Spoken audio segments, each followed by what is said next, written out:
గతంలో వ్యవసాయం చేశాను, ఇప్పుడు రాజకీయం చేస్తున్నాను. నల్లజర్లలో రైతుల ముఖాముఖి కార్యక్రమంలో సీఎం చంద్రబాబు.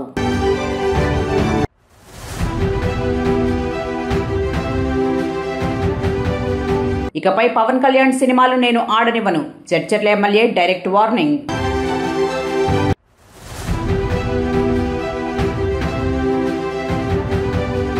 డిప్యూటీ సీఎం పదవికి పవన్ అనర్హుడు, సిపిఐ నారాయణ.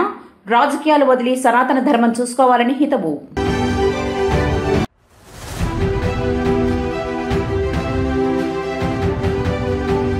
హైదరాబాద్ పాతబస్తీలో మృతదేహాల కలకలం. డ్రగ్స్ ఓవర్డోస్ కారణంగానే మరణించారని అనుమానాలు. గతంలో తాను వ్యవసాయం చేసేవాడినని, ప్రస్తుతం రాజకీయాలు చేస్తున్నానని ముఖ్యమంత్రి చంద్రబాబు నాయుడు అన్నారు. నల్లజర్లలో రైతుల ముఖాముఖి కార్యక్రమంలో ముఖ్యమంత్రి మాట్లాడారు. పామాయిల్తో ఏడాదికి 4 పంటలు తీయొచ్చని ముఖ్యమంత్రి అన్నారు. గతంలో తాను కూడా వ్యవసాయం చేసేవాడినని, ప్రస్తుతం రాజకీయాలు చేస్తున్నానని సీఎం చమత్కరించారు. పామాయిల్ పంటను ఎన్టీఆర్ హయాంలో పరిచయం చేయడం జరిగిందని పేర్కొన్నారు. మలేషియా నుంచి పామాయిల్ మొక్కను ఏపీకి తీసుకువచ్చామన్నారు. అక్కడ వర్షపాతం ఎక్కువ కావడం వల్ల ఆ ప్రాంతానికి అనుగుణంగా పామాయిల్ పంటలు ఉంటాయన్నారు. తూర్పుగోదావరి జిల్లాలో వాతావరణం అనుకూలంగా ఉన్నప్పటికీ నీటి ఇబ్బంది ఉందన్నారు. తన లక్ష్యంగా జీరో నెట్ వ్యవసాయమని పేర్కొన్నారు. వ్యవసాయంలో ఏ ఒక్క ఉత్పత్తి వ్యర్థం కావద్దనే లక్ష్యంతో పనిచేస్తున్నామని చెప్పారు. అందుకోసం సమగ్ర ప్రణాళిక అవసరమవుతుందన్నారు. వ్యవసాయంలో ఖర్చులు తగ్గించుకుని ఆదాయం పెంచుకోవాల్సిన అవసరం ఉందన్నారు. దానికోసం పంట విస్తీర్ణంతో పాటు వేసిన పంటల గురించి పూర్తి అవగాహన ఉండాలన్నారు. అందుకు రైతుల్లో చైతన్యం రావాల్సిన అవసరం ఎంతైనా ఉందన్నారు సీఎం.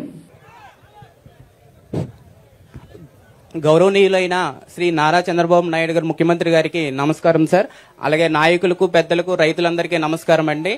నా పేరు వి బాలుకృష్ణ. నేను నల్లజల్ల రైతు సేవా కేంద్రంలో అగ్రికల్చర్ అసిస్టెంట్ గా పనిచేస్తున్నాను సార్.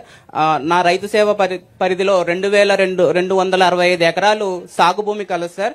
ఇందులో నాకు ప్రధానంగా 953 ఎకరాలు వరి పండిస్తున్నారు సార్. ఈ వరి ముఖ్యంగా వచ్చేసరికి బోర్ల కింద పండిస్తున్నారు సార్. తరువాత ఉద్యాన పంటల్లో వచ్చేసరికి ఆయిల్ పామ్ 424 ఎకరాలు సాగు చేస్తున్నారు సార్. కోకో 164 ఎకరాలు సార్. కొబ్బరి 214 ఎకరాలు, బొప్పాయి 6 ఎకరాలు, వక్క 11 ఎకరాలు, జీడి మామిడి 310 ఎకరాలు, జామ 4 ఎకరాలు, కూరగాయలు 8.4 ఎకరాలు, అరటి 17.6, నిమ్మ 159 ఎకరాలు సాగు చేస్తున్నారు సార్. గత వారంలో మేము మా సచివాలయ సిబ్బంది అందరం కలిసి డోర్ టు డోర్ రైతన్న మీకోసం సర్వే చేయడం జరిగింది సార్. ప్రతి రైతు ఇంటికి వెళ్లి, ప్రతి గడపకు వెళ్లి సర్వే చేశాం సార్. ప్రతి రైతు ఇంటి వద్ద 20 నిమిషాల వరకు మేము వాళ్ళతో చర్చించడం జరిగింది సార్. మాతో పాటు ఆదర్శ రైతులు కూడా వచ్చారు సార్. ఈ కార్యక్రమంలో మేము రైతులతో చర్చించినది, గమనించిన ఇష్యూస్ కొన్ని 4 పాయింట్లు మేజర్ పాయింట్స్ తీసుకున్నాం సార్. ముందుగా మొదటిది వచ్చేసరికి బోర్ల కింద వరి సాగు జరుగుతుంది సార్.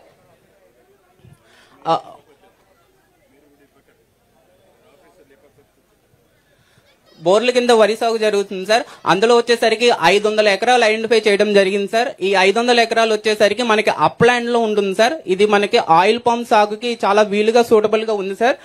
దాన్ని మేము ఆయిల్ పామ్ కన్వర్ట్ చేయడానికి రైతులతో మాట్లాడడం జరిగింది సార్. రైతులు కూడా సుముఖంగా ఉన్నారు సార్. మనకి వచ్చేసరికి పూర్వం ఆయిల్ పామ్ కి వచ్చేసరికి మొక్కకి సబ్సిడీ అనేది మనకి సరిగా అందకపోవడం చేత చాలా మంది రైతులు ముందుకు రాలేదు సార్. కానీ మనకు గత సంవత్సరన్నర కాలంలో ప్రతి మొక్కకి మనం 100% సబ్సిడీ అందిస్తున్నాం సార్. రైతులు చాలా సంతోషంగా ముందుకు మారడానికి వచ్చారు సార్. వరితో పోల్చుకుంటే ఆయిల్ పామ్ లో వచ్చేసరికి మనకి 1,26,000 ఆదాయం వస్తుంది సార్. వరి అయితే మనకి 15,000 నుంచి 20,000 మనకి ఆదాయం చేయగలుగుతుంది. దానితో మా రైతులందరూ ఆయిల్ పామ్ కి మారడానికి సూటబుల్ గా ఉన్నారు సార్. మొత్తం మీ యొక్క సేవా కేంద్రంలో, రైతు సేవా కేంద్రంలో ఎన్ని ఎకరాలు ఆయిల్ ఫామ్ ఉంది? 414 ఎకరాలు. ఫర్ ఏకర్ ఎంత ఆదాయం వస్తుంది? నికర ఆదాయం ఎంత వస్తా ఉంది? నికర ఆదాయం వచ్చేసి 1,26,000 వస్తుంది సార్. ఖర్చులు పోయి సార్. ఏంటా నిజమేనా?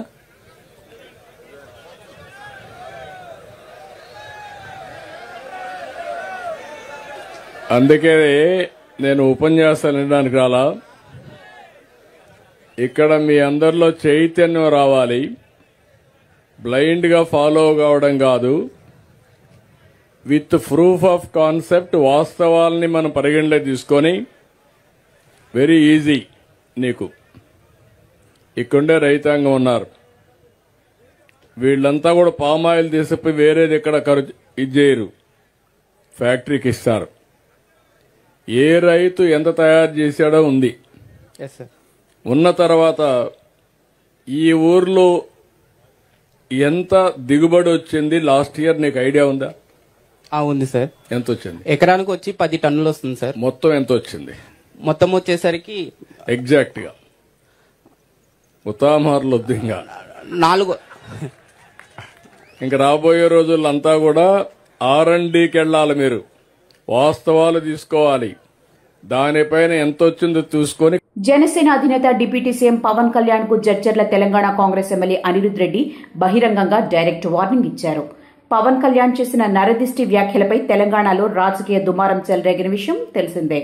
ఈ వ్యాఖ్యలపై ఇప్పటికే తెలంగాణ ప్రతిపక్ష నేతలతో పాటు కాంగ్రెస్ మంత్రులు మూకుమ్మడిగా దాడికి దిగారు.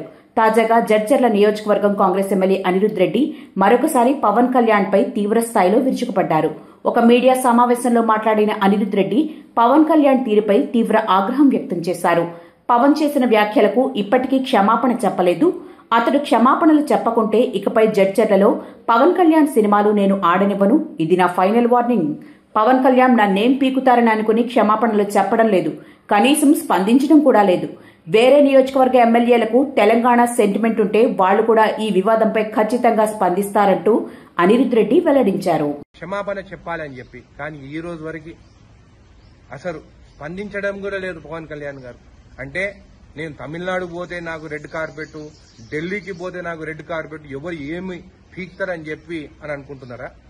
నేను ఈ రోజు జడ్చర్ల నియోజకవర్గం ఎమ్మెల్యేగా చెప్తున్నాను, నీ సినిమా నాకు వేరే ఎమ్మెల్యేల గురించి అయితే నాకు తెలియదు. సెంటిమెంట్ ఉన్నట్టు అయితే ఖచ్చితంగా దీని గురించి స్పందిస్తారు.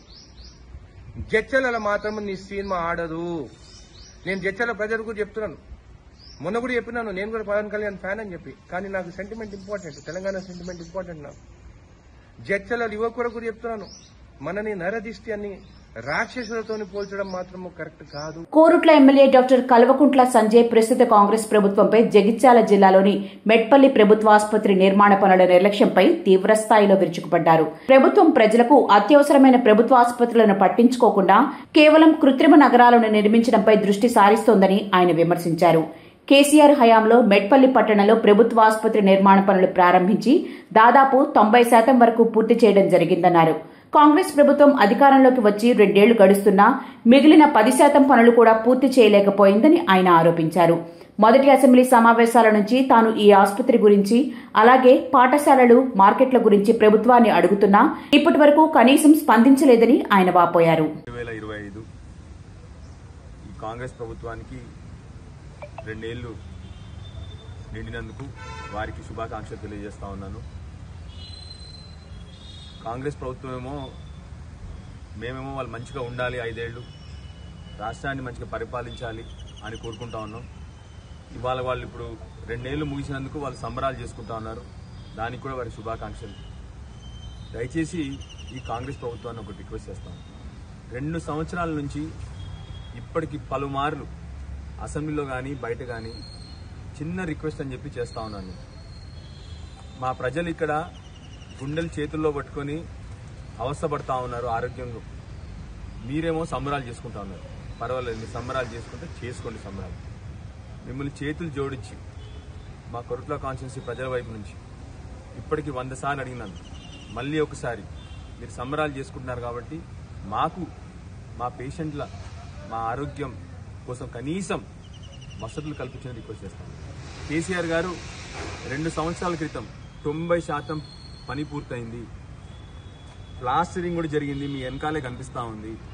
హాస్పిటల్ మెట్పల్లి హాస్పిటల్ పెచ్చులు ఊడిపోయి దారుణంగా ఉంది. ప్రజలందరూ భయపడతా ఉన్నారు హాస్పిటల్ రావడానికి. 2 ఏళ్ల క్రితం ఇది కంప్లీట్ అయిన హాస్పిటల్ని కనీస వసతులు అంటే మీరు చేయాల్సిందల్లా కిటికీలు పెట్టడం, తలుపులు పెట్టడం. అది చేస్తే ఈ పని పూర్తవుతుంది.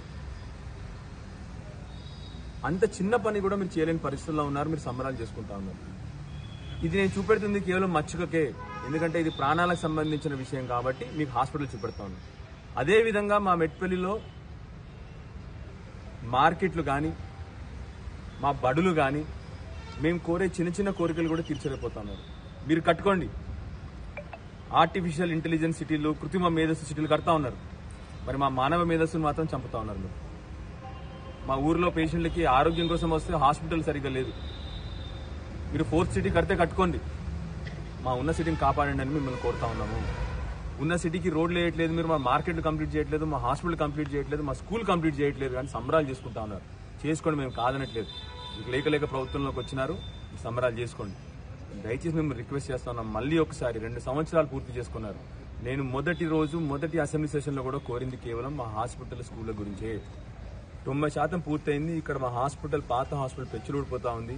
2 సంవత్సరాలలో ఒక్క చిన్న పెయింట్ కూడా వేయలేదు ఈ హాస్పిటల్ బిల్డింగ్ కి. దయచేసి మళ్ళీ ఒక్కసారి ప్రభుత్వాన్ని, ముఖ్యమంత్రి గారిని, ఉప ముఖ్యమంత్రి గారిని, ఆరోగ్య శాఖ మంత్రి గారిని మళ్ళీ ఒకసారి మా ప్రెస్ ద్వారా మాకు 90% కొత్త పనులు చేయమని మిమ్మల్ని ఏమీ కోరట్లేదు.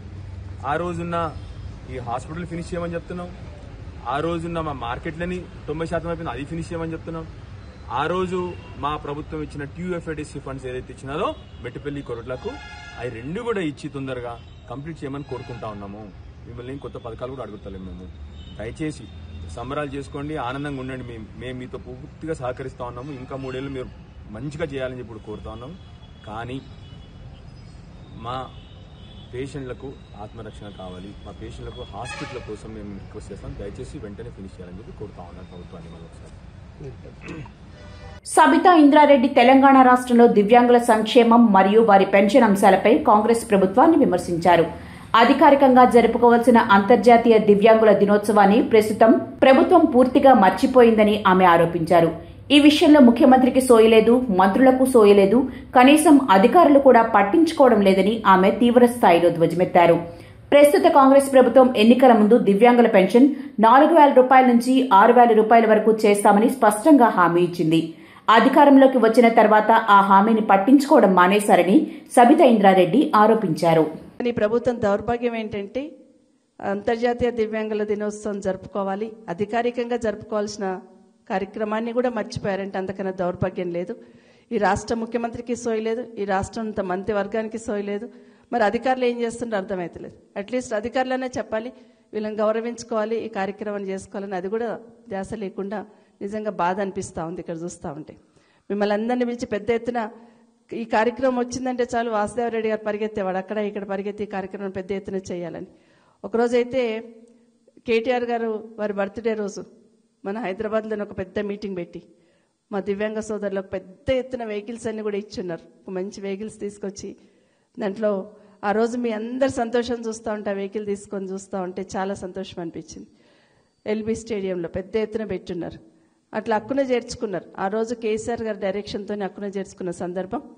గతంలో తెలంగాణ రాకముందు మనకెంత 500 వచ్చేది, మీకు 500 వచ్చిందని కేసీఆర్ గారు రాగానే పెంచున్నారు. 1,500 చేస్తున్నారు, 1,500 నుండి మళ్ళీ 3,000 చేస్తున్నారు, 3,000 నుండి వాళ్ళకి ఏం సరిపోతాయని 4,000 కూడా చేస్తున్నారు. కానీ ప్రభుత్వంలో ఉన్న పెద్దలు ఏం చెప్పారు, 4,000 ఏం సరిపోతాయి, మేము వస్తే 6,000 అన్నారు. ఇవన్నీ కూడా 100 రోజులలోనే చేస్తామన్నారు. మేము ఇచ్చిన మాట ప్రకారం అన్ని 100 రోజులలోనే చేస్తామన్నారు. మరి ఆ 100 రోజులు ఇంకా అయినాయో లేదో వాళ్ళకి అర్థమైతలేదు. అధికారంలో ఉన్న కాంగ్రెస్ ప్రభుత్వం తీసుకువచ్చిన వివాదాస్పద HILT పాలసీపై రాష్ట్రంలో రాజకీయ దుమారం కొనసాగుతోంది. ఈ పాలసీని వెంటనే రద్దు చేయాలని డిమాండ్ చేస్తూ ప్రధాన ప్రతిపక్షం బీఆర్ఎస్ నాయకులు నేడు మౌలాలి పారిశ్రామిక వాడలో నిరసనకు దిగారు. బీఆర్ఎస్ నేతల ఆరోపణలు తీవ్రంగా ఉన్నాయి. వేల కోట్ల విలువైన ప్రభుత్వ పారిశ్రామిక భూములను ఈ పాలసీ పేరుతో మార్కెట్ ధర కంటే అతి తక్కువకు రియల్ ఎస్టేట్ వ్యాపారులకు దారాదత్తం చేసే కుట్ర జరుగుతోందని వారు ధ్వజమెత్తారు. ఇది కేవలం పాలసీ కాదు, ఏకంగా 5 లక్షల కోట్ల ప్రజాధనాన్ని కొళ్లగొట్టే స్కామ్ అని బీఆర్ఎస్ నేతలు ఆరోపించారు. పారిశ్రామిక ప్రాంతాలను కాపాడుకోవాలని, లక్షల కోట్ల విలువైన ప్రభుత్వ ఆస్తులను అమ్మే ప్రయత్నం ఆపాలని వారు డిమాండ్ చేశారు.